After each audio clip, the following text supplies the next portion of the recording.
Сәлем, Милана. Қалың қалай? Жақсы өзінше. Рахмет, жақсыма. Тарас қандай қала? Тарас тарихи қала, қиясы мен сыры көп. Қай ғасырда салынған? 5-ші ғасырға дейін салынған.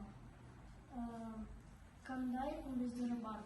Айша биби мен Қарахан пияздері бар. Ол жақсы екен, рахмет. Сәлем, Ислам. Сәлем, Нұрмамет. Қалың қалай? Жақсы, өзің қалайсың? Рахмет, жақсымын. Сен Тарас туралы не білесің? Тарас тарихи қала, күмбез құпиясы мен сыры көп. Тарас қай ғасырда салынған? 5-ші ғасырда дейін салынған. Таразда не бар?